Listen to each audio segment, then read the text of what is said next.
Let's talk the story of descent into Avernus.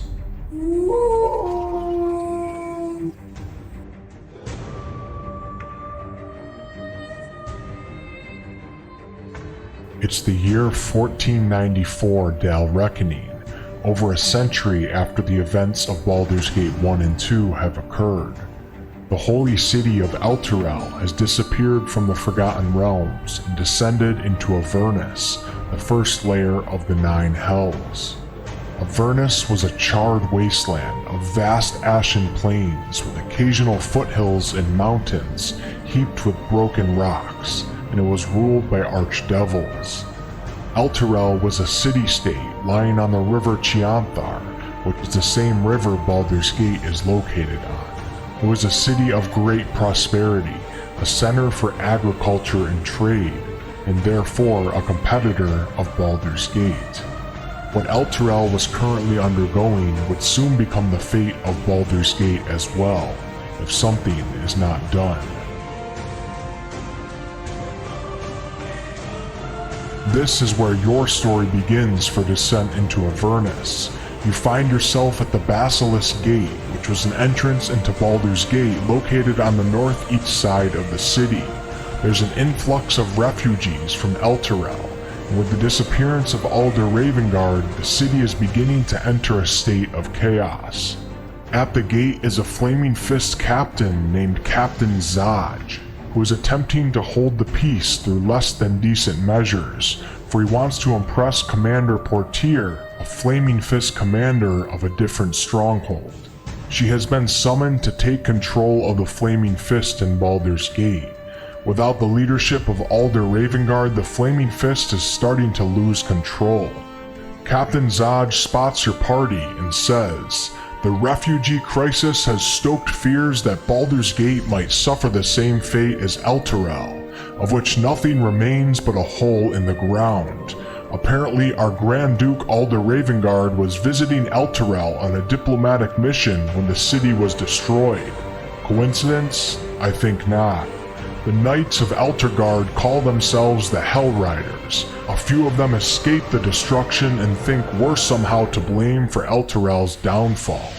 What a bunch of self-righteous rabble-rousers. We're arresting them on sight, but that's left us short-handed to deal with another problem.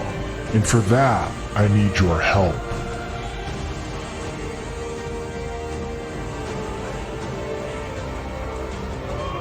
Refugees from Elturgard gather at the Basilisk Gate, hoping to gain entrance into Baldur's Gate. You and your party watch as the Flaming Fist, Baldur's Gate's city guard, attempts to control angry mobs, oftentimes using less than decent methods, furthering the chaos. The city of Elturel has been ripped from Faerun and transported to the top layer of the Nine Hells, Avernus. So those who have escaped are seeking help from Baldur's Gate. A captain of the Flaming Fist named Darman Zaj tells you and your party that you must help, for the Flaming Fist is too tied up with the refugees and cannot deal with other problems within the city.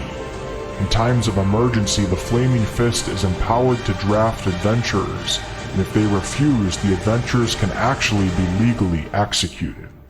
Captain Zaj goes on to tell you that followers of the Dead Three, Bane, Ball, and Merkel, are taking advantage of the current crisis in the city to commit murder sprees, and he wants you to help take care of that problem and is willing to pay. Captain Zaj says, "A few blocks from the Basilisk Gate is Elfsong Tavern. A spy named Tarina hangs out there, gathering rumors for the guild. She owes me a favor, so tell her that you work for me. Ask her what she knows about the Dead Three, and for the love of Baldurin, be nice. Tarina has dangerous friends." Arriving at the Elfsong Tavern, you witness pirates attempt to seek vengeance on Tarina, for she used to be a pirate herself and was known for cheating in a game called Baldur's Bones. If you aid Tarina, she survives the encounter and gives you the information you seek.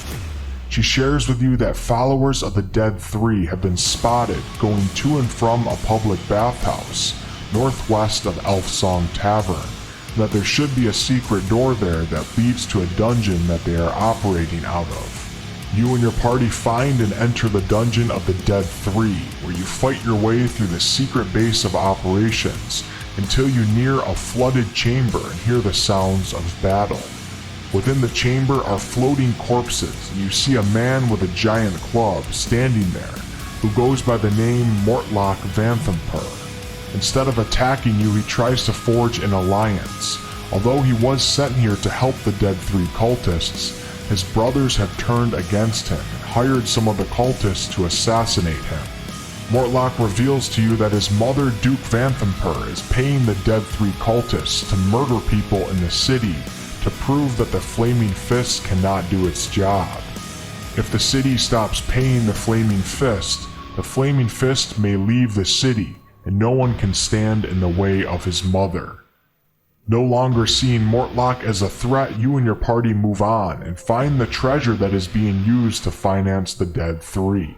The treasure has been somehow stolen from the evil dragon goddess Tiamat, who is trapped in Avernus.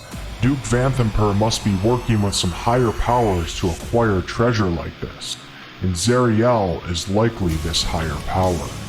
If Duke Vanthampur is working with Zariel and takes over the city, it's almost certain that Baldur's Gate will suffer a similar fate to that of their previous neighboring city, Elturel, a city chained to Avernus, hovering over the river Styx.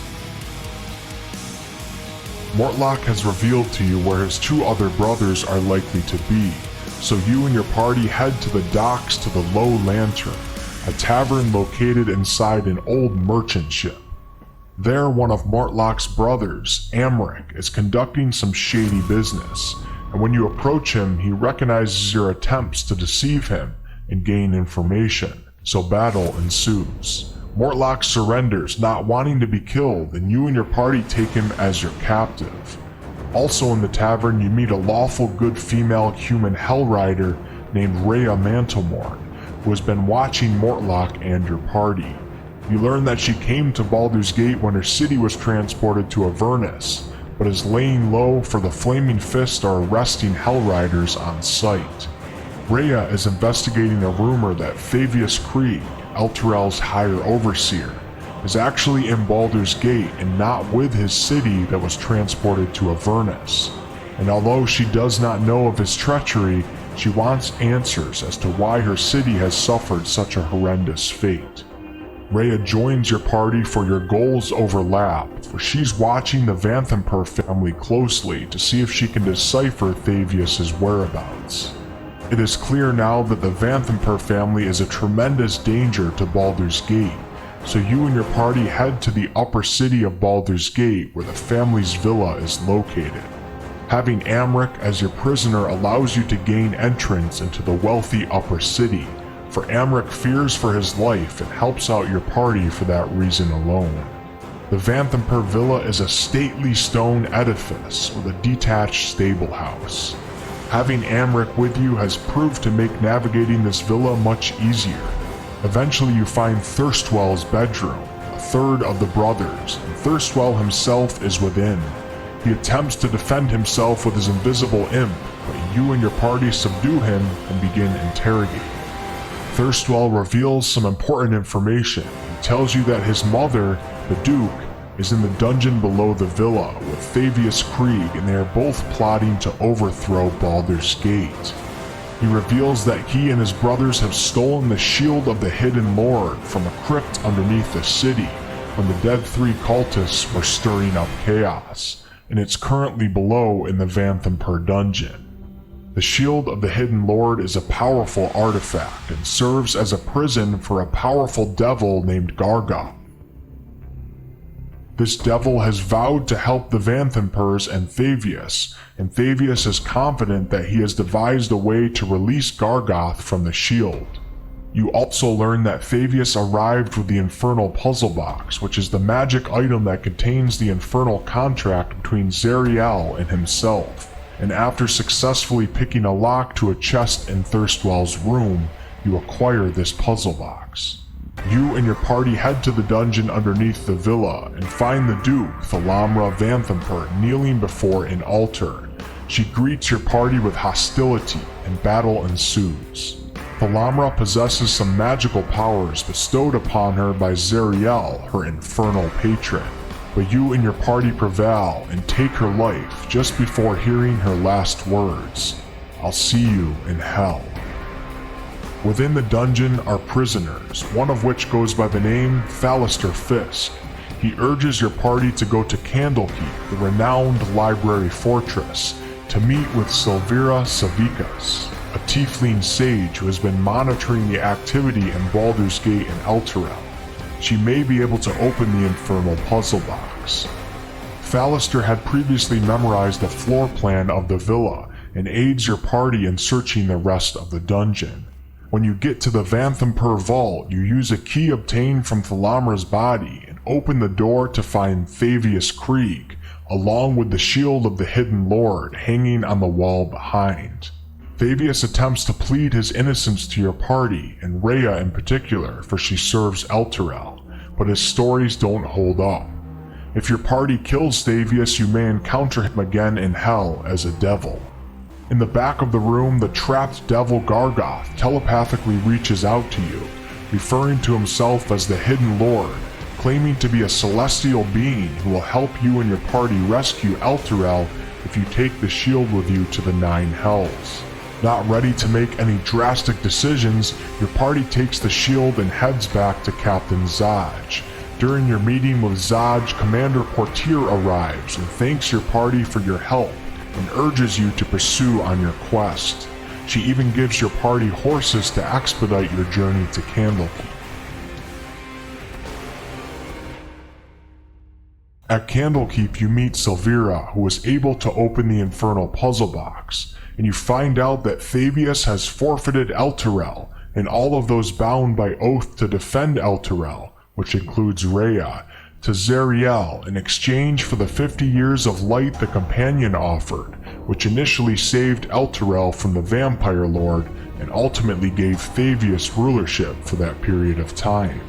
Well, that time is obviously up, for Thavius left Elturel just before the Companion turned into a black orb and ripped Elturel from the material plane and into Avernus. Zariel is now starting to reap her benefits of the infernal contract.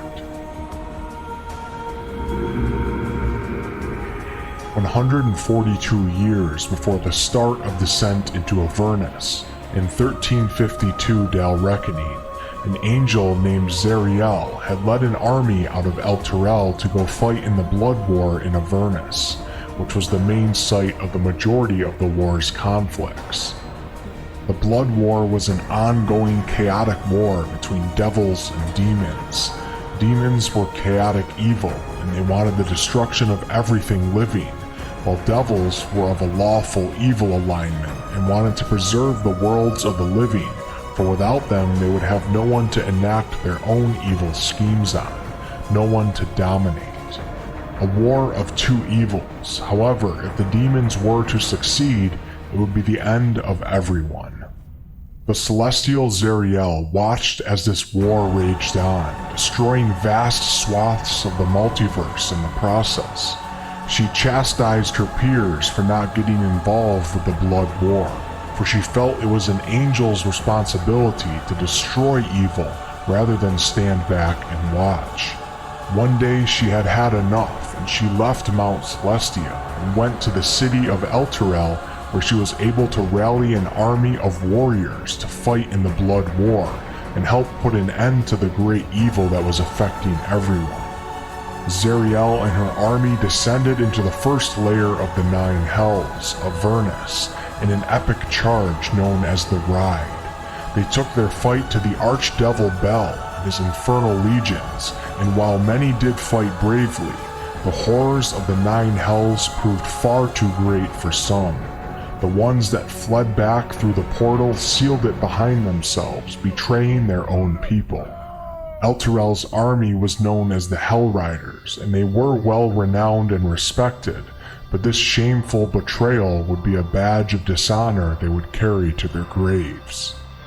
Zariel's army would ultimately be defeated, and she was captured and sent to the lowest layer of the Nine Hells, Nessus, to be brought before the Lord of the Nine Hells, the ruler of all devils, Asmodeus. To her surprise, Asmodeus welcomed her with open arms and commended her for her battle prowess and strength of her convictions. Asmodeus would offer Zariel rulership over Avernus herself if she were to swear fealty to him in the Nine Hells. In this position of power, she could let out her rage on the demons with her own legions of devils. Although both sides of the blood war are evil, the demons certainly possess more of a threat of complete chaotic destruction. Zariel, once an honorable heroic celestial, accepts Asmodeus' terms and ultimately becomes an archdevil of Avernus. In her newly acquired position of power, Zariel has not forgotten the Hell Riders that betrayed her, and she kept her eye on the city of Elturel, waiting for the day where she could enact her revenge. That day came in 1444 Dale Reckoning, when the city of Elturel was conquered by a vampire lord. Zariel saw this as an opportunity, for the city was in panic and desperation. She would emerge from a pillar of fire and speak to a priest of Torm named Fabius Krieg, who was desperate for any and all help to save himself in the holy city. They would make a deal, but Zariel was not in the business of saving the city that betrayed her. Fabius signed a contract with Zariel that would bring him great personal gain and power over the city, but in the long run cause its destruction, as it would be taken over by Zariel herself. The details of this infernal contract would be kept in an infernal puzzle box, and you will eventually seek this out to aid in your knowledge for saving not only Elturel, but Baldur's Gate as well. After this deal was made, a radiant sphere created by Zariel, called the Companion, appeared in the sky over the city of Elturel. The Companion was a blazing-like second sun, powered by a planetar improvised within it, and it bathed Elturel and the surrounding countryside in a holy light. The light laid waste to the undead army in the city and sent the vampire lord scrambling for the shadows. The city was saved, and Fabius would take credit for summoning the Companion. He was hailed as the savior of the city and rose to become its higher overseer. But then the day finally came when it was Zariel's turn to reap the benefits of the contract. Fabius, aware of what was soon to come, urged the Grand Duke of Baldur's Gate, Alder Ravengard, to visit his city of Elturel to help solve some standing disputes between the two cities. Alder Ravengard was also a lifelong soldier and current marshal of the Flaming Fist, which were a mercenary band that served as the city guard for Baldur's Gate. Ravengard was highly disciplined and possessed a great sense of duty to his city, but he was reluctant to go on this diplomatic mission, for he knew that it was unlikely that Fabius truly had good intentions for both cities. Eventually he was convinced to make the journey to Elturel by the other dukes of Baldur's Gate, but mainly by a woman by the name of Falamra Vanthampur. The Companion in the Sky, once a savior of the city, then began to transform from a radiant sun into a black orb emitting cackling powerful energy. The city of Elturel was then ripped from the material plane, and the city and all of its inhabitants were transported to Avernus. Fabius Krieg, however, had left the city, knowing what was to transpire, but Alder Ravengard was unfortunately present to attend the diplomatic meeting that he didn't want to attend in the first place. Elturel was teleported to Avernus and is now anchored by the chains of Avernus, and the city is doomed to drown in the river Styx if nothing is done to save it. Silvira then tells the party to be cautious of the Shield of the Hidden Lord. It is a symbol of good's triumph over evil, but with the powerful devil inside, it has the power to corrupt everything around it, and that it should be locked away from any corruptible souls. It's your party's decision with what to do with it. Your party must now head to Avernus, for you are now Elturel's primary hope for salvation. Learning of the infernal contract leads you to believe that the only way to possibly save Elturel and have it be returned from Avernus is by heading to Avernus yourself and finding a way. There's more on the line than just Elturel's fate, however, for Zariel has turned her eye to Baldur's Gate, for she wants as many corruptible souls in Avernus as she can get to fight the demons in the Blood War. Alder Ravengard, the Duke of Baldur's Gate, should be trapped in Elturel, so it might be a good idea to find him. Silvira then sends you off on some griffins to Traxigor's tower. Traxigor is able to cast the plane shift spell to get you and your party to Avernus. When you arrive, you find an otter, for Traxigor has polymorphed into an otter and prefers his new form. With Traxigor is a Hollyphant named Lulu who will accompany you to Avernus. Hollyphants were gold-furred elephant-like creatures from the upper planes who acted as servants of the powers of good. Lulu used to serve Zariel before Zariel became an archdevil, and she accompanied Zariel and the Hell Riders 50 years prior when they attacked Avernus but were defeated. This was when Zariel was an angel. When Zariel knew she was going to be defeated, she entrusted Lulu and her most loyal general, Yal, to help find a way to hide her powerful celestial sword so it could not be taken by anyone from the Nine Hells. Yal plunged Zariel's holy blade into a stone in Avernus, and Lulu poured every ounce of her celestial being into it. A fortress sprung up around the sword, hedging out all evil. Lulu and Yal were then separated, and Lulu found herself wandering Avernus for months, until she came upon a merchant that ended up splashing her with water from the river Styx.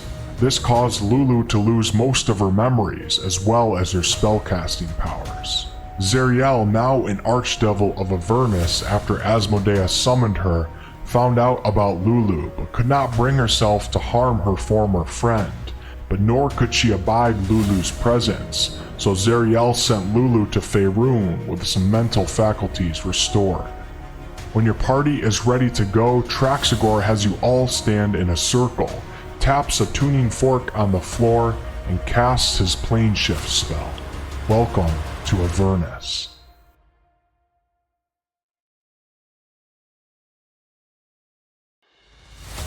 Elturel, once a prosperous city of agriculture and trade, is now a city of doom and despair, tethered by great chains that bind the city to jagged posts of infernal iron.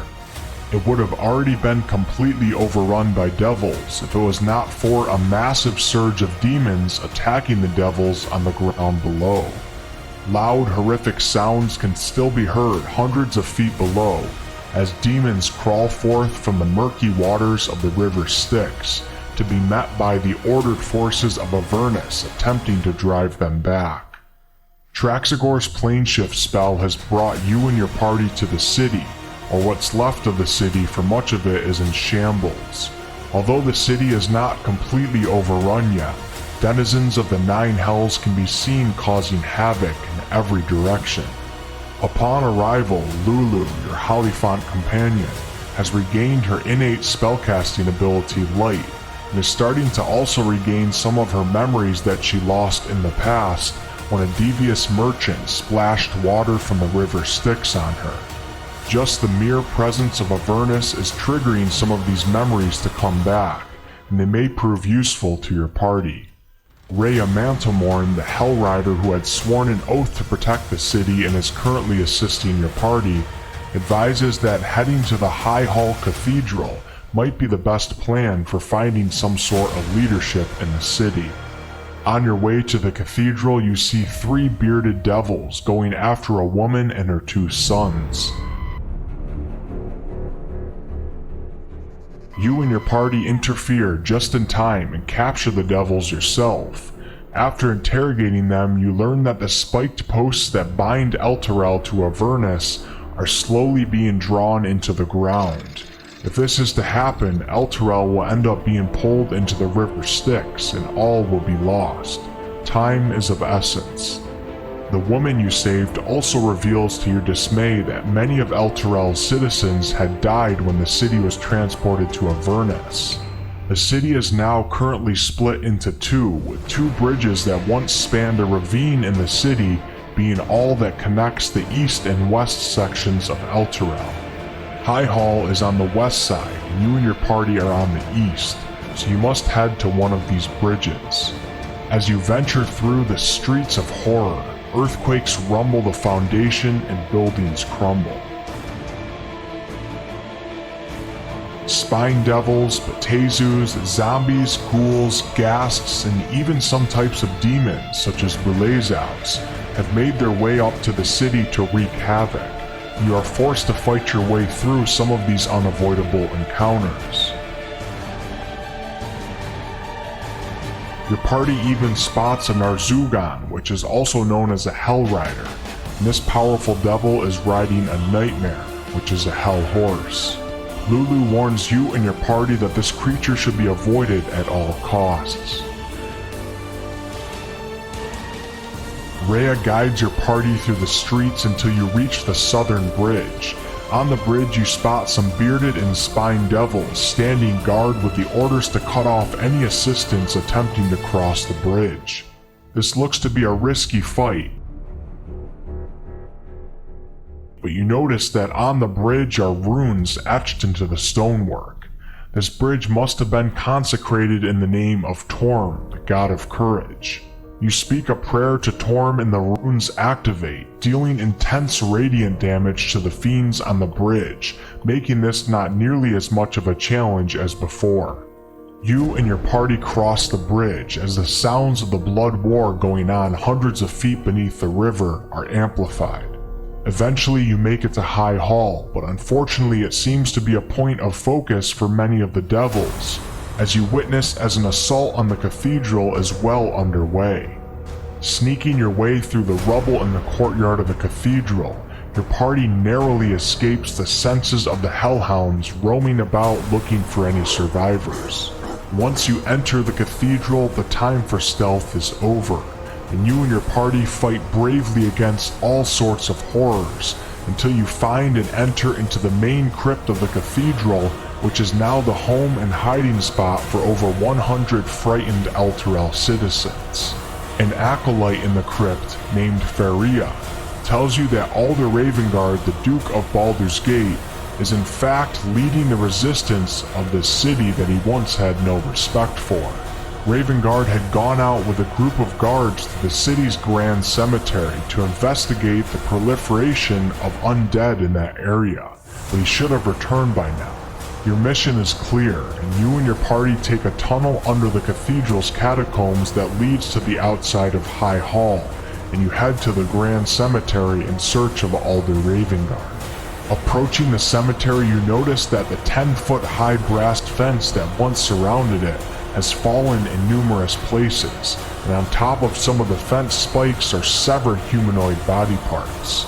Several graves have been dug up and a number of stone mausoleums stand vacant with their doors hanging open. You and your party head to the Chapel of Light in the cemetery, and out of nowhere a group of Minotaur skeletons charge at your party, knocking many of you through the stained glass windows of the chapel. Fighting for your life, one of your party members, a devout follower of the god Lathander, notices runes of Lathander on the window's glass, and speaking a quick prayer reveals a glowing, powerful weapon. With this weapon, your party defeats the Minotaurs and decides to head deeper into the chapel to investigate.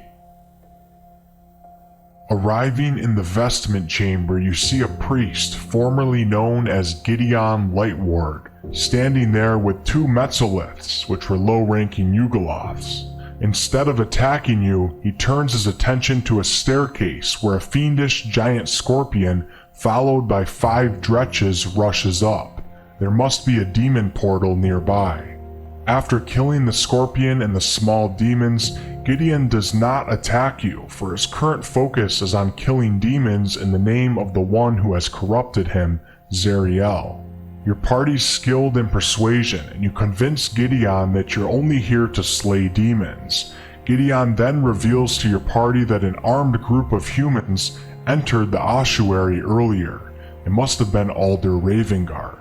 Leaving the chamber behind, thankful that Gideon seemed to be in a good mood, you and your party moved on to find the Vault of Ascendance. You immediately notice a man with armor emblazoned with the emblem of the Flaming Fist, and a shield slung over his back, crouching among the many bodies scattered throughout the room.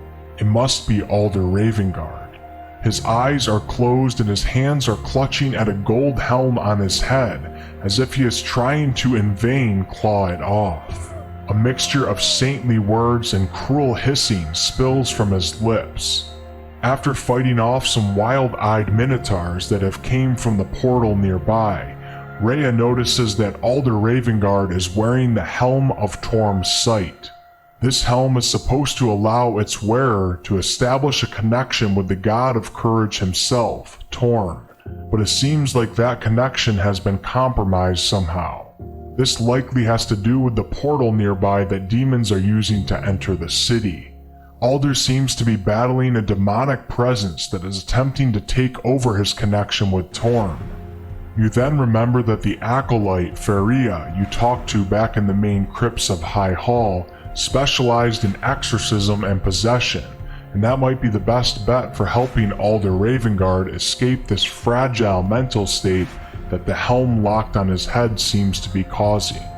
Returning to the cathedral, Faria says that the demonic essence intertwined with Torm's presence by the way of the helm can be cast out with the proper ritual spell. As the ritual takes place, demonic spirits loyal to Baphomet emerge from the helm as two will-o-wisps, but your party resists their attempts to disrupt the ritual, and Alder Ravengard ultimately regains his faculties, and he has much to reveal to you. The god of courage, Torm, has shown him a path forward, and although his vision was clouded and warped by the demonic essence, Alder is able to recall his spiritual journey. He remembers seeing a bloodied woman in armor carrying a long sword fit for an angel, and she is accompanied by a golden elephant with fluttering wings. An enormous loping demon threatened to devour the woman, but she plunged the sword into the ground while the winged elephant made a trumpet sound with its trunk. The demon was hurled back as an alabaster palace rose up around the sword. The winged elephant took to the sky of Avernus, where it watched as a bloody scab grew up from the ground to engulf the palace and the demon. Then the winged elephant fled and wandered in delirium until it came upon two odd bird-like humanoids, standing next to a strange infernal vehicle. As Ravengard recounts his vision, Lulu starts to regain back some of her memories, for she is the winged elephant that he is referring to. She specifically remembers helping a Hell Rider plant Zariel's sword in the ground and raise an impenetrable fortress around it. After this realization, both Alder Ravengard and Lulu are convinced that the sword of Zariel is the key to saving Elturel. Then, unexpectedly, Lulu excitedly begins flapping her wings, for she now remembers the two bird-like creatures' names, Chuka and Clonk. She recalls them taking her to an infernal junkyard called Fort Knucklebone, where they built and repaired infernal vehicles designed to move quickly across the wastelands of Avernus. Lulu quickly flies up to the top of the broken cathedral and overlooks the blasted landscape of Avernus below Elturel. Returning back down, she tells you and your party that she can see Fort Knucklebone in the distance. Your mission is as clear as it's going to get. Help Lulu find Zariel's holy sword, for it may possess the power you need to free Elturel from Avernus. Heading to Fort Knucklebone and speaking with the Kenku might be a good first step. Alder Ravengard and Rhea decide to stay back to help the citizens of Elturel fend off the horrors of the Nine Hells that have infested the city, as you and your party devise a way to escape the city and reach the blasted wastelands below. Climbing down the massive infernal chains will prove difficult, and it's extremely dangerous. Even if one was to survive the fall and land in the river Styx, the hordes of clashing devils and demons below would surely brutally kill you. Without the ability for all party members to fly, your party decides to create their own flying devices. Someone in your party just happens to have familiarity with creating gliders, but you don't currently have the resources. Your party then stealthily heads back into town and acquires the raw materials needed to create these gliders, and then gets to work. All of the methods of getting down off Elturel carry their own weight and risk, but gliders ought to give you a bit of speed and also keep you high enough over the demons and devils to hopefully reach land safely behind them. Once the gliders have been constructed, your party gains some high ground and jumps, soaring off the edge of Elturel. Lulu follows behind. The worst thing that could happen right now would be for winged devils or demons to attempt to interfere with your flight, but it seems they are far too busy trying to win in the war below. Some glider complications that you and your party experience almost bring this group flight to an abrupt end, but your party's intelligence and wisdom allow them to quickly correct the complications, and everyone safely lands to the ground past where the battle is going on. Now on the ground, you and your party look up towards where Fort Knucklebone should be located. There's no time to waste, so Lulu begins heading out, and your party follows into the shattered hellish wasteland. Your quest to find the Sword of Zariel and save Elturel continues as you and your party trek across the blasted wastelands of Avernus and head towards Fort Knucklebone. Acquiring the Holy Sword might be a way to redeem or destroy Zariel, who is now the Archdevil of Avernus but was once a powerful angel. Earlier, Lulu recalled from her memories two Kenku by the names of Chuka and Klonk that reside in Fort Knucklebone, and they may be able to provide some information as to the location of the Holy Sword. Scattered across the wasteland are pieces of cities stolen from other planes, evidence of destroyed celestial armies, tombs of ancient travelers, shattered war machines. The hideous clouds above obscure the vault of the sky, and the atmosphere reeks of brimstone and burning tar. Long ago, Avernus was a plain of lush gardens and countryside beauty, created by Asmodeus, the Lord of the Nine Hells, to tempt mortals to come. The intrusion of the river Styx brought with it endless waves of demons, destroying the luring paradise and creating the hell that you see today. Feeling strange waves of exhaustion and moments of irritation, your party finally spots a jagged wall of rock, bones, and metal debris surrounding a hand-shaped hill. At the gatehouse there stands a couple red-capped guards that give you a hard time but end up allowing you into the fort. Inside the fort there's trash and mechanical parts littered everywhere, and you see half-built mechanical structures that resemble vehicles. Almost right away upon entering the fort, you spot a pair of Kenku. This must be Chuka and Klonk, for they seem to recognize Lulu and your party. One of the Kenku waves and yells. The Kenku then runs off into one of the trash structures, and moments after reappears leading a tall creature wearing a long tattered shift covered in mud, blood, and mold. This is Mad Maggie, a night hag and a warlord who runs Fort Knucklebone. Mad Maggie is driven by her lust for misery and her delight in the corruption of the valiant, such as Zariel, and she seeks artifacts tied to Zariel's fall from grace. Your party explains your predicament to her, and she offers to help unlock more of Lulu's memories through a ritual spell, for these memories may help her find more artifacts. You then watch as Mad Maggie creates a fiendish circle on the ground and arranges several black pillows in the middle. Ordering Lulu to sit in the middle, the rest of you sit around the circle and you start to feel a telepathic bond forming. Eyes closed, a tingling sensation sweeps over your body and you begin to see Lulu's first dream unfold.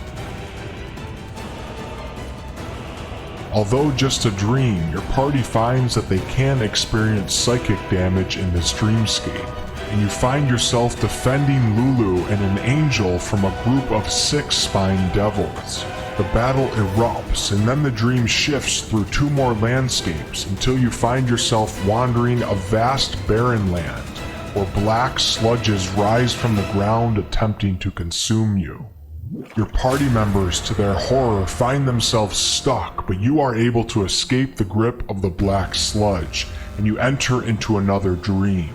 In this dream, there is a large gleaming brass spyglass resting atop an ornately carved tripod. You see Lulu at first with her eyes closed, and then you watch as she awakens in the dream and presses one eye up against the spyglass. Her mouth drops open and her eyes widen as she cries out, "The sword! The sword! I know where it is!"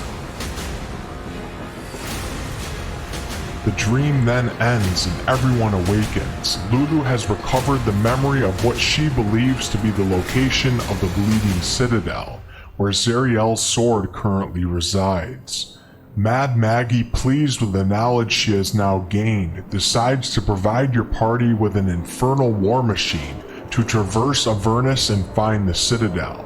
If the dream did not go as planned, this trip to Fort Knucklebone could have turned out disastrous. You and your party board the giant infernal war machine and head out back into the wasteland. Only about a half-mile out, you notice a plume of red dust billowing in the distance. A large infernal war machine is headed right in your direction. This gore-splattered vehicle appears to have gnashing metal teeth at the front and a wrecking ball swinging behind it.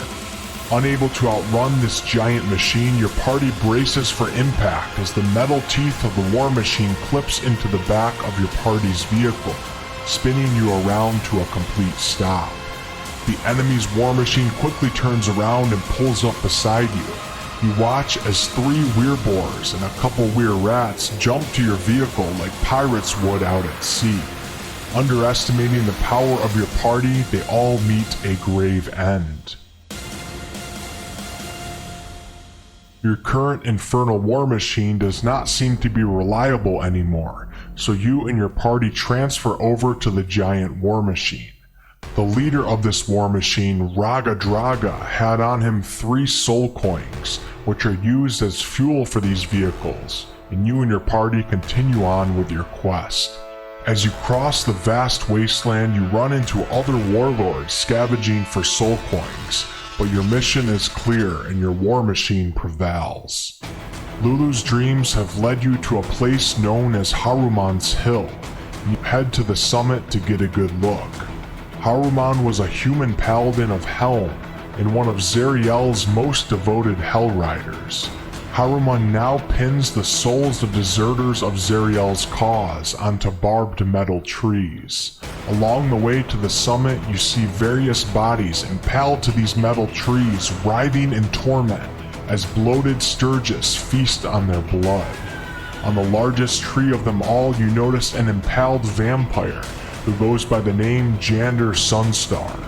The Sturgis that are feeding on the other bodies seem to be bringing blood back to this vampire. Lulu remembers Jander, for he helped Zariel in her initial assault on Avernus, but she also remembers that he betrayed Zariel and is responsible for the portals being sealed that trapped Zariel and the Hell Riders in Avernus. He pleads for help, but your party does not give in. Seeing Jander has sparked some more memories for Lulu, and she realizes she had made a mistake in leading the party to the hill. After some deep thought, Lulu realizes her memories are hazier than she expected, but she does faintly remember 2 sites in Avernus that may be of importance in finding the Bleeding Citadel. The first being that of a place where demons manifest, the spawning trees, and the second being a place where demons are destroyed, the Demon Zapper. Lulu seems to remember the Demon Zapper a bit more than the spawning trees, so you and your party decide to head there, for Lulu has pointed it out on the map where she believes it to be. Your journey across the wasteland continues once again. Eventually you come across the Demon Zapper, which is a large metal monument that shoots out beams of radiance that destroys most fiends that attempt to come within 100 feet. And then a Dao appears. A Dao is another version of a genie, and this Dao goes by the name of Ralzala. Ralzala approaches your party in a non-hostile way and reveals that she is actually bound to protect the Demon Zapper, and she cannot leave the premises. She had made a pact with Zariel in the past that has bound her to this place, but she no longer wishes to carry out this arrangement. You and your party go on to ask her for information about Zariel in the Bleeding Citadel. Ralzala does not seem to have any information to offer, but she states that she could in fact write a letter of introduction for your party to meet the Archdevil Bel, whom was the previous Archdevil of Avernus until Zariel took over. Ralzala's only condition is that you first seek out a Night Hag Oracle by the name of Red Ruth, and ask the Oracle how Ralzala can free herself from her pact with Zariel. Committing to this plan, you head out to find Red Ruth and make your way through a maze of warped trees and bone-like vines. After finding the Oracle and completing a few tasks for her, she finally tells you how Ralzala can break the pact. Ralzala must drink the blood of a Titan, which were the largest of the giant race, and that she just happens to know a Titan by the name of Aldrak, whom is in Avernus. Red Ruth gives you directions to his grave, but warns you that he is not what he used to be. Arriving at Aldrak's grave, Aldrak proves to not be hostile and reveals his sorry tale to you.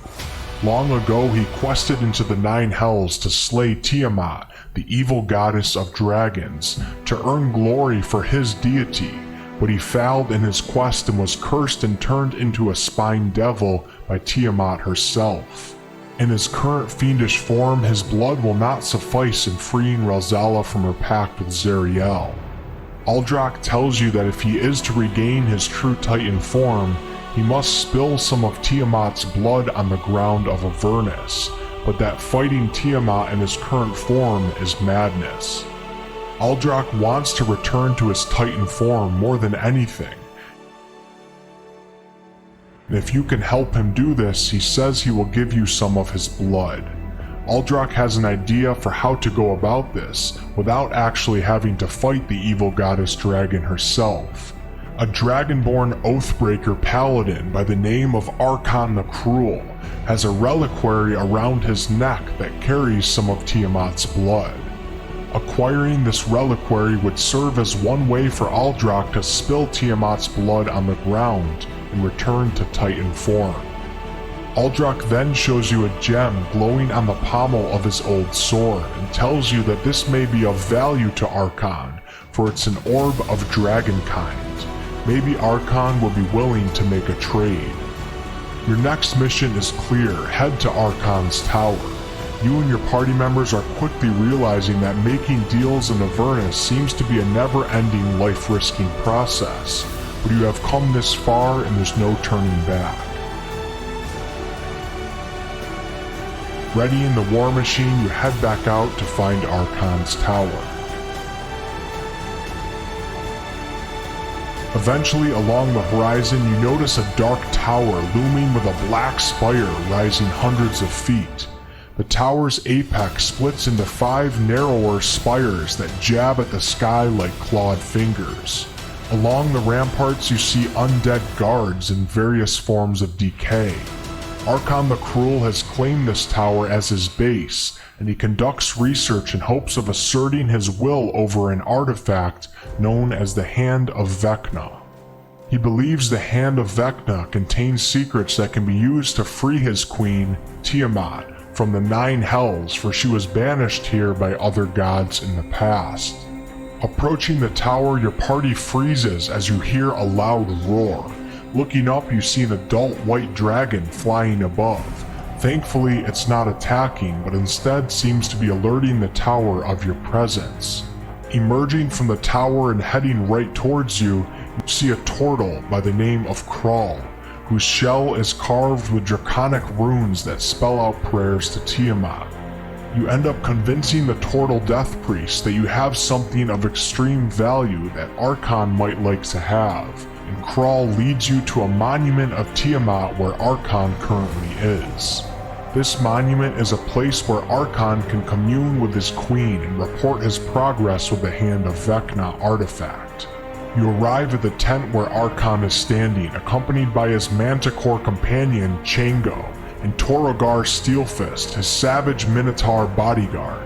The camp is also filled with white Abishai. It's probably for the best that this encounter goes peacefully. With a bit of luck, great charisma, and the Orb of Dragonkind, which proves to be extremely valuable to Archon, Archon gives you the vial of Tiamat's blood, and you and your party head back to Aldrak's grave. Aldrak excitedly splashes the blood of Tiamat onto the ground, and the air fills with the sounds of hissing.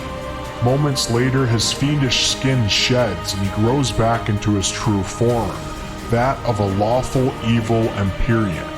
Then, in a gleeful state, Aldrich grabs his sword and cuts himself, providing you with a gallon of his Titan blood. He then casts Plane Shift and returns to the realm of his deity. This long mission to free Ralzala from her pact might finally be coming to an end, and you head back to the Demon's Epic. Ralzala gulps down the blood and is free of her pact. She goes on to honor her word by writing up a letter of introduction to the Archdevil Bel on a basalt tablet, and then she directs your party in the direction of Bel's volcanic lair. Bel's hatred for Zariel runs deep, and he is eager to reclaim his throne. Brokering a deal with this powerful Archdevil will be extremely risky, but he is certain to know the location of the Bleeding Citadel, and possibly even provide assistance. What other hope does your party have? With a couple nods and looks of unease on everyone's face, you and your party once again head out into the wastelands of Avernus. Eventually, in the far distance, you notice a gargantuan volcano dominating the horizon. You are getting close to Bel's Forge.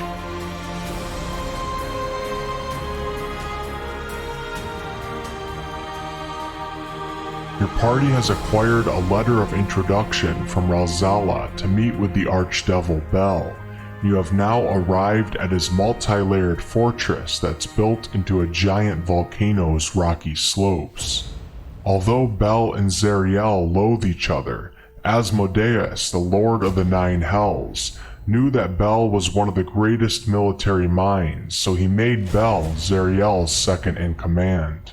Bel currently oversees the forges that furnish weapons and armor for the Blood War, but it's obvious that he would much rather return to his former position as Lord of Avernus, which Zariel currently holds. Approaching the lower levels of Bel's fortress, you encounter strike teams composed of horned and bearded devils. Your letter of introduction from Ralzala proves its worth and ultimately saves your party's lives. Heading into the forge, you feel intense heat and wonder how long you'll be able to survive in this environment. Open rivers of lava run through the forge and are used to smelt ore and soften metal. You notice fire giants in chains using enormous hammers and anvils to craft infernal weapons and armor. Eventually, you come across Bel himself, sitting on a throne-like chair. He seems to already have known of your presence. As expected, Bel tells you and your party that you must complete a task for him before he reveals the location of the Bleeding Citadel. He wants you to retrieve 9 adamantine rods for him that were stolen from his forge by Zariel's spies. He suggests that you should speak to a Sibriax that was recently captured by one of his spies to learn of the location of these adamantine rods, for Sibriaxes are hoarders of forbidden lore. You bravely decide to ask Bel what these adamantine rods are for, but he responds, "That's not really any of your business. This is the best deal you'll get in Avernus. I suggest you take it." Bel then teleports you and your party to the surface where an imp named Balakros is waiting to help guide you to the captured Sibriax. When you arrive at the location of the Sybriacs, you see a floating blob of quivering flesh with chains wrapped all over it, holding it to the ground. 2 chain devils and an arcanoloth are torturing this creature, seeking more information to give to Belle, but they seem unable to get anything more out of it. You and your party happen to know some powerful magic that eventually gets the Sybriacs to reveal where it last saw the adamantine rods. They were last seen on a wreck of a crashed flying fortress. The Sybriacs does not reveal where the wreck's location is, but Belacros, the imp that's accompanying you, who's eager to please Belle, seems to know where to go from here to find the crashed flying fortress. Your party's infernal war machine is not far, and you take the vehicle across a hot, windswept plain infested with magical firestorms. Eventually, the imp points at what seems to be a towering wreck rising from the scorched hellscape. Zariel had abandoned this flying fortress after demons crippled it in battle. The fortress is 150 feet tall, but the lower third of it is buried underground. The command deck at the top seems to still be intact and not completely destroyed, and you decide it's best to search there first. You and your party move through the ruins of the lower decks and are forced to fend off 5 bone whelks, seeking any and all organic matter to feed on. Your party is powerful though, and quickly dispatches the whelks and begins descending upwards once again. Once you reach the open sky area not far from the command deck, a group of giant vultures swoops down. The first couple of rocks are struck out of the air by your powerful cleric companion, and the remaining vultures quickly turn to flee. You then set to searching the command deck, but hear the sound of several infernal war machines approaching below. Looking over the deck, you see Chuka and Clonk with a group of madcaps. They seem to be aware of your presence, but are much more concerned with salvaging parts from the wrecked fortress. You ask one of your party members to stay outside and keep an eye on your war machine, for even though you left on good terms from Fort Knucklebone, you can't trust a madcap to not steal an unoccupied infernal war vehicle. Eventually you find a safe in a chamber at the lowest point of the command deck. After 3 unsuccessful attempts to open it, an alarm sounds off. In a slight panic, one of your party members goes on to cast 3 knock spells, and the safe thankfully opens. The alarm shuts off shortly after, but you and your party do not want to waste any time.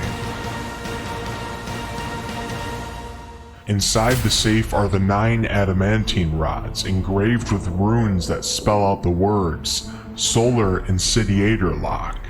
The cleric in your party then remembers Stavius Krieg's infernal contract with Zariel, and recalls that Solar Insidiator is another name for the Companion. The Companion is the large dark orb that teleported Elturel to Avernus, and is currently hovering over the city. These rods must be designed to unlock the Companion, and they must contain something very valuable inside. Heading out of the command deck with the adamantine rods, you see a warband now approaching the wrecked fortress. They must have heard the alarm or are here to scavenge the wreck. Not expecting these warlords to be as friendly as Chuka and Clonk, you and your party sneak down the wrecked fortress, slip back onto your war machine, and quickly head back towards Belle's fortress. Belle seems to be frustrated, even slightly annoyed that you have returned, and you realize his plan all along was for you and your party to discover these rods and take them right to the Companion to ruin Zariel's plans. However, Belle still makes good on his promise and reveals the location of the Bleeding Citadel, and he also tells your party to stick the rods in locks along the Companion's equator and see what happens. Belle very much wants Zariel's plans to fail with Elturel, for he may be then returned to the position of Lord of Avernus.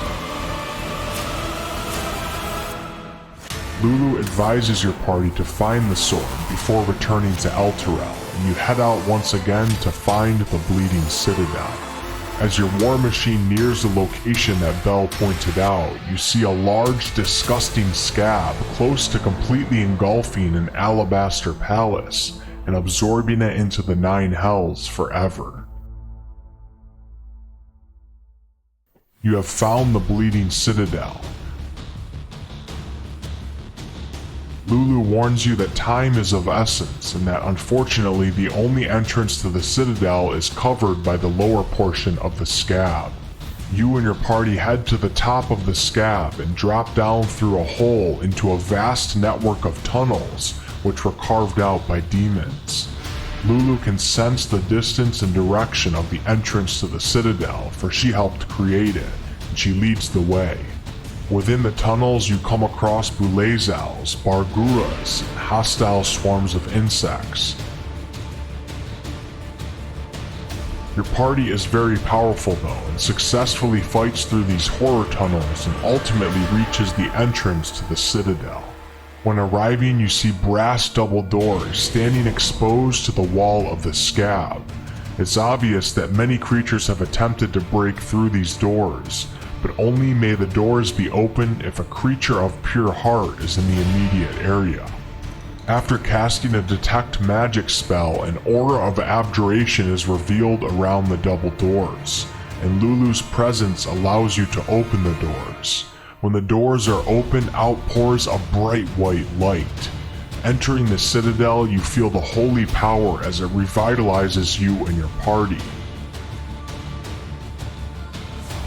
The interior of the Citadel is one large alabaster chamber brightly lit by magically created sunlight shining through the windows. You see the holy sword atop the dais and move in to take it. Just before you're able to, a translucent image of a woman in her 30s wearing plate armor appears before you. Lulu's eyes turn pure white and she whispers, "I remember." Then a wave of radiant energy erupts from Lulu's body, and you and your party find yourselves in what appears to be another one of Lulu's dreamscapes.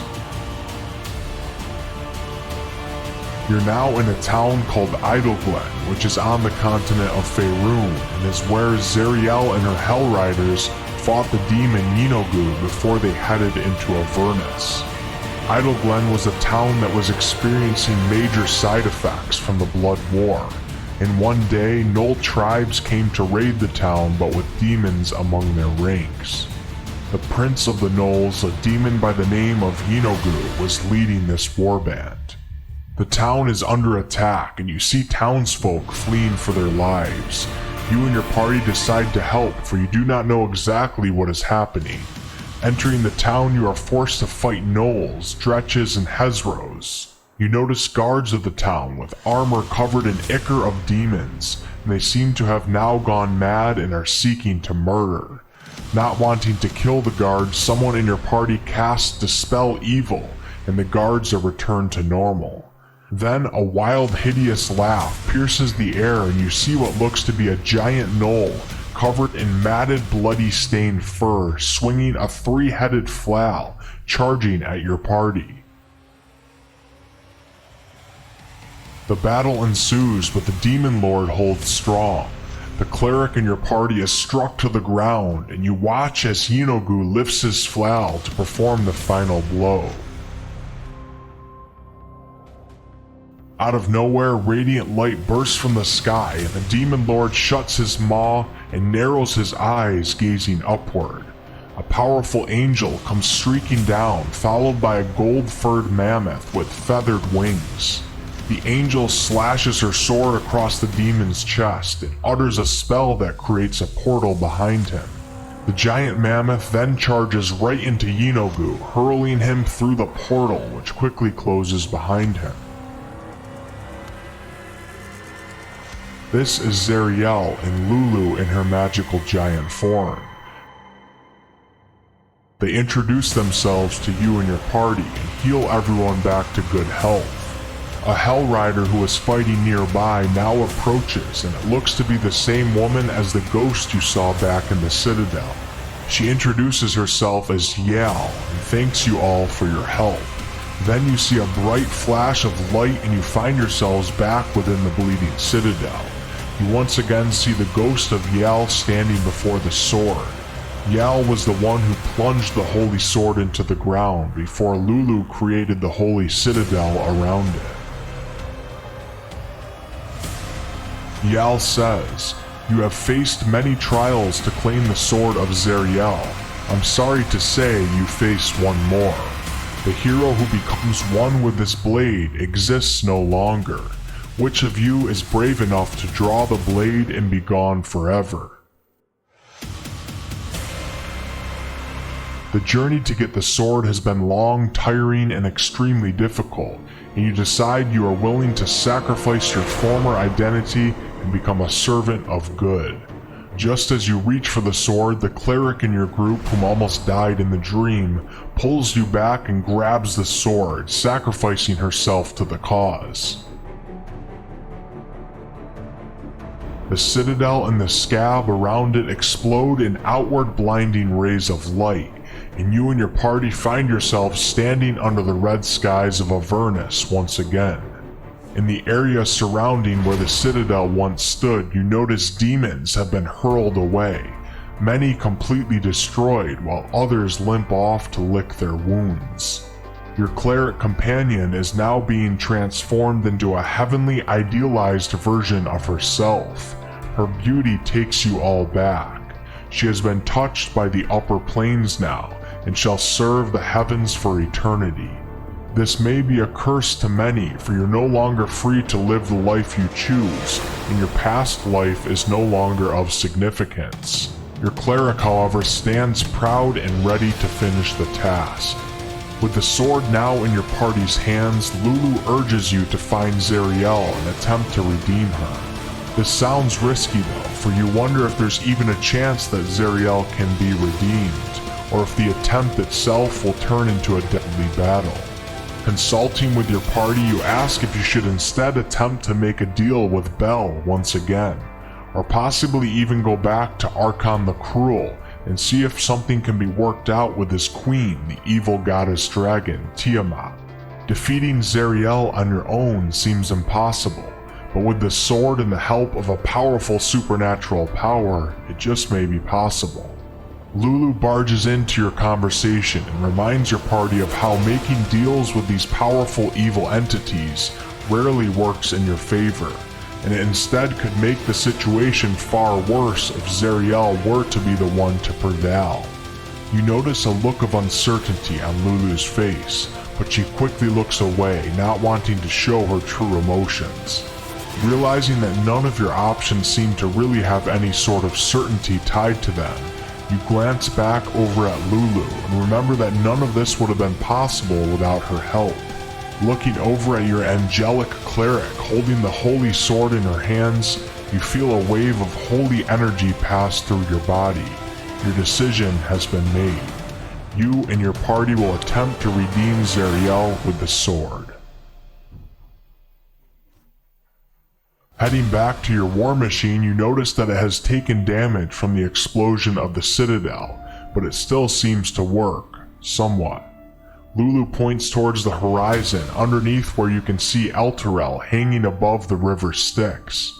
Elturel seems closer to the river than ever. You must act fast. In the shadow of Elturel is where the fighting is the most fierce, and Zariel should be there on the front lines facing off against the hordes of demons. Once you near the ongoing battle, you decide to abandon the war machine and head out on foot. The war machine is moving too slowly, and it will attract far too much attention from the flying hordes of demons above. Using the geography to your advantage to stay unnoticed seems like your best bet for getting to where Zariel should be fighting. You navigate the battlefield using rocks, mounds, and wreckage to help conceal your movement. Luckily, the demons and devils are so preoccupied with each other that it seems like at some areas you could just walk by unnoticed.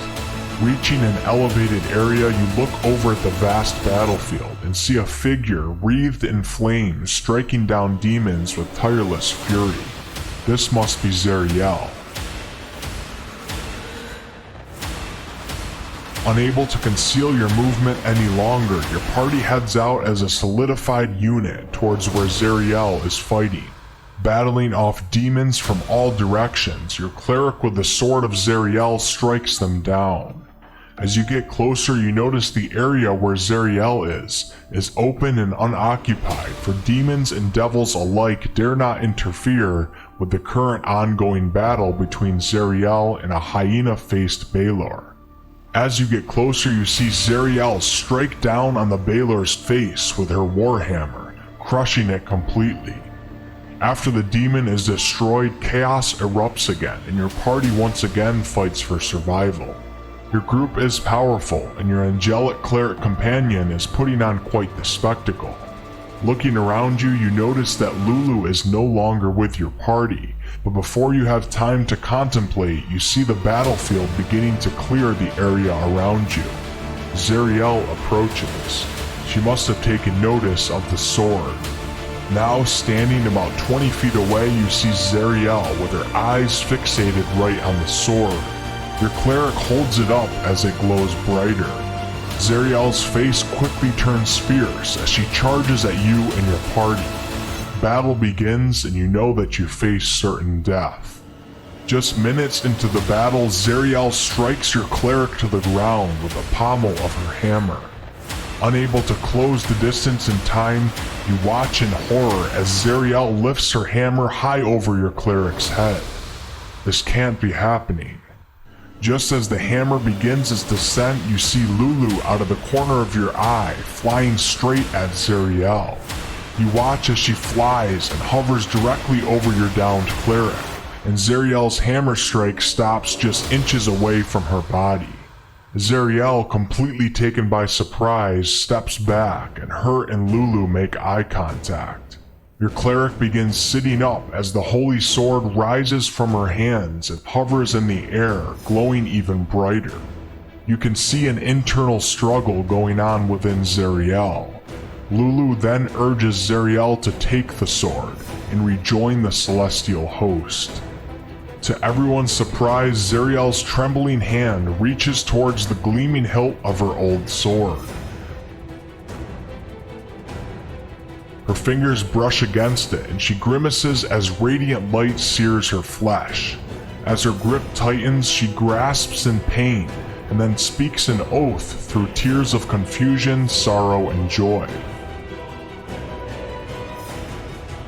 I, Zariel, supplicate myself before the holy light of justice. If it should accept me, I vow to take up this blade once more in its service. After a couple daunting moments of silence, you watch as Zariel is then bathed in a brilliant wash of radiant light, and her angelic form is restored. All of Lulu's former memories and powers have been returned, and Lulu gasps in delight. Then Lulu transforms into a celestial mammoth with golden fur, the one that you saw in the dream. Through magical means and the help of Zariel and Lulu, your party returns back to Elturel above. Zariel, now on her new holy mission, quickly departs and destroys the chains holding the city down. She then soars high above Elturel to within reach of the corrupted companion and brings her holy blade down upon it. The companion explodes in a flash of light, and the people of Elturel are freed from their infernal bondage. From the shattered companion, the planetar imprisoned within raises the city out of the 9 hells and returns it to Faerun. Not wishing to be involved in anything else in the 9 hells, your party returns to Faerun with the city to help rebuild from the destruction it experienced in Avernus. Your cleric says her farewells and leaves to the upper planes to Mount Celestia, where she will serve for eternity. You watch as Alder Ravengard, now regarded as a hero, heads back to his city of Baldur's Gate to restore order. You and your party have done it. You've saved Elturel from being completely destroyed, and you've thwarted the plans that Zariel had for Baldur's Gate as well. You are true heroes.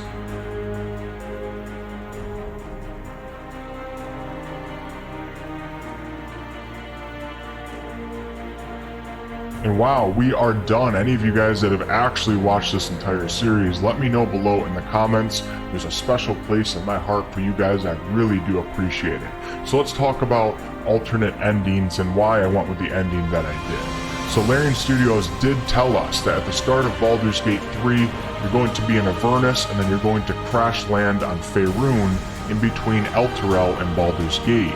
So that means that Elturel was saved from Avernus. It is in a very destroyed, apocalyptic state, but it was saved. So that's why I went with that type of ending for this story. However, Zariel is the real question here. The real question is Zariel. If any of you guys actually understand all of this and been following, let me know your opinions on what you think